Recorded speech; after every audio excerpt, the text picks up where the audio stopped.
Picture this. It's November 1983. In living rooms across Britain, families are gathered around the television watching Top of the Pops, the biggest music show in the country. The music charts are dominated by pure plastic joy. You see neon clothes, huge hair, electronic keyboards, infectants. Pop music is working hard to sell the public a dream of endless summer parties and wealth. Then, a new band walks onto the stage. The singer does not look like a pop star. He wears a loose shirt, big glasses sitting in his pocket. He's waving a bunch of yellow flowers in the air like a weapon. He moves awkwardly, and then he opens his mouth and sings about the dark, ugly reality of life. He sings about wanting to be hit by a bus. He sings about the heavy pain of simply being alive. This was the introduction of the Smiths. For some adults, it was just the sound of a miserable teenager complaining. Millions of others, it felt like someone had finally spoken the truth. Were the Smiths just a passing phase for sad kids? Or did they actually capture the ultimate crushing loneliness of the modern world?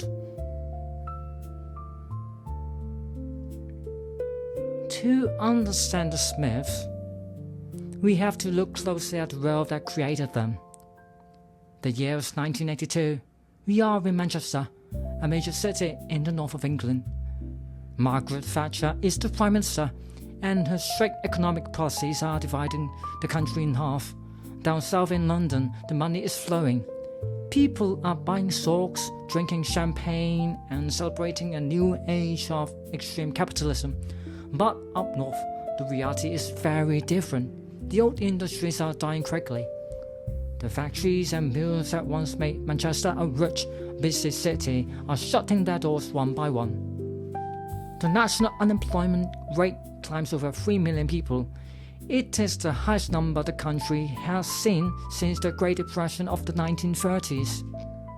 Entire working class communities are suddenly left with no work, no money, and no clear future. Imagine walking down the street in Manchester back then. It is grey, it is raining.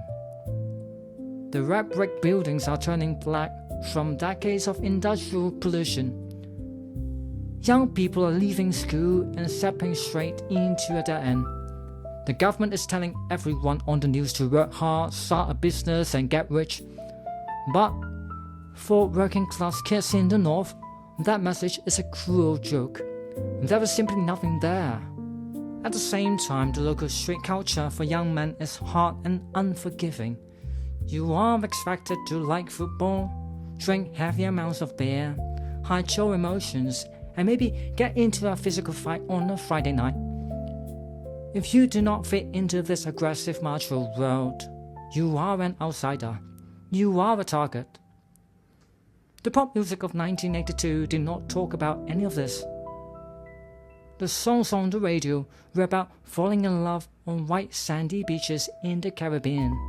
It was a beautiful shiny lie designed to make people forget how bad things really were outside their windows. But some people did not want to escape. Some people wanted music to reflect the cold, wet streets they walked on every day. This is where two completely different young men come together.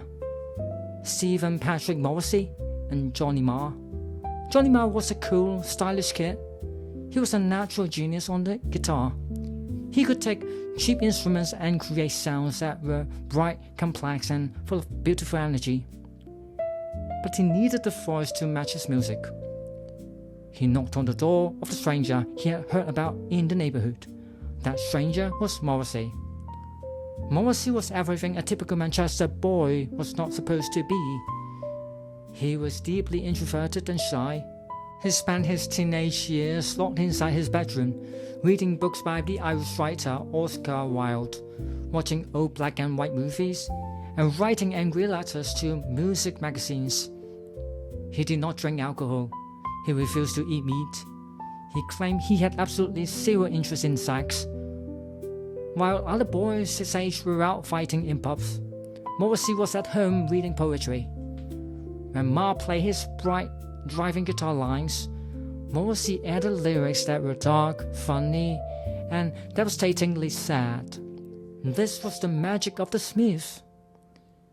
It was a perfect clash of opposites. The music made you want to jump and dance, but the words made you want to cry. They also brought back the raw honesty of rock music. While the top bands of the era used expensive synthesizers and drum machines to sound perfect and robotic, Johnny Marr played a real wooden guitar. It sounded human. It had flaws. It felt alive. Consider the song There's No Light That Never Goes Out. It is perhaps the strangest love song ever written. Morrissey sings to a driver, asking to be taken anywhere. He doesn't care where, as long as it's far away from his own home. And then he sings the famous lines, "And if a double-decker bus crashes into us, to die by your side is such a heavenly way to die." He's saying that the outside world is so cold and so hostile, that dying in a car crash next to someone you love is the only happy ending possible. It sounds morbid to an adult, but to a lonely teenager, it's the highest form of romance. But beyond the dark romantic jokes, the Smiths understood the deep psychology of the outcast. They gave a loud voice to the people who felt completely invisible. Listen to their ultimate anthem, How Soon Is Now. It does not sound like a normal pop song at all. It starts with a heavy, shaking guitar rhythm that feels exactly like a panic attack. Then Morrissey sings the true story of the modern teenager. I am the sun and the air, of a nothing in particular. He tells a story that almost everyone in the world has experienced. You put on your best clothes. You go out to a club because you want to meet someone. You want to feel loved and wanted, but you stand in the corner on your own. You leave on your own, and you go home and you cry and you want to die. People in the media call this adolescent angst. They dismiss it as just kids complaining. But that is missing the point completely. This was not a temporary bad mood. This was a deep philosophical statement about modern society. In the 1980s, society started to push the idea of extreme individualism. The message was clear. You are a brand. You must be successful. You must be happy at all times. If you are not happy, it's your own personal failure. This pressure to be a winner was intense and exhausting. Morrissey looked directly at this culture and said, "No, I am unhappy, I am awkward, I am ugly, I do not fit in, and I completely refuse to pretend that I do." The Smiths made it acceptable to be a loser. They took the deep shame away from loneliness. While the rest of the world was screaming about power, money, and success, the Smiths was whispering about pain, rejection, and vulnerability. They also attacked the powerful directly. In their masterpiece album, The Queen Is Dead, they openly mocked the British royal family and the straight class system. They pointed out that the madness of ordinary people living in poverty while their rulers wore golden crowns.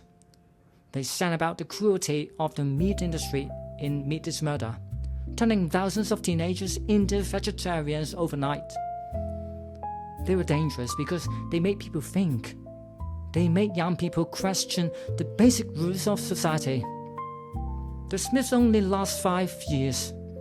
From 1982 to 1987, they released 4 studio albums, and then the relationship between Morrissey and Marr completely fell apart. The pressure of fame was too much. The band ended. But in those 5 short years, they created the blueprint for every alternative independent rock band that came after them. More than 40 years has passed since that weird, wonderful night on Top of the Pops. The grey, dirty streets of the 1980s Manchester have been replaced by shining glass towers and modern coffee shops. If we look closely at ourselves today, are things really that different inside our heads? We now live in an age of constant extreme connection. We have social media.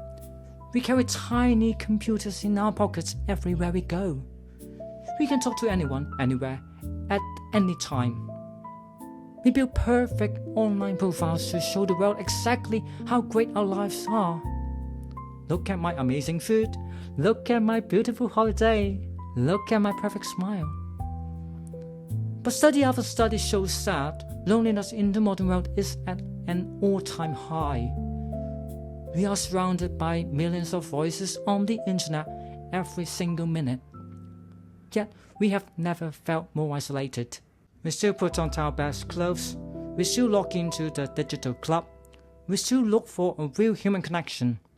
And we still go to sleep feeling completely empty. The Smiths were not just saying about a temporary phase of growing up. They were warning us about the future. They recognized the ultimate modern condition, the terrifying quiet fear that nobody will ever truly understand who we are. The great paradox is this: by writing songs about being completely alone, the Smiths created a massive global family. When 10,000 people stand together in a concert hall and singing the words, "I know it's over and it never really began," they are sharing their deepest pain. For those 3 minutes, they are alone together. Maybe that is the final lesson of the Smiths. The world will always be heavy. People will always break your heart. You will always feel like you do not quite fit in. But there is a strange, quiet dignity in admitting it. Sometimes finding someone who understands exactly how miserable you are is the only light that never goes out.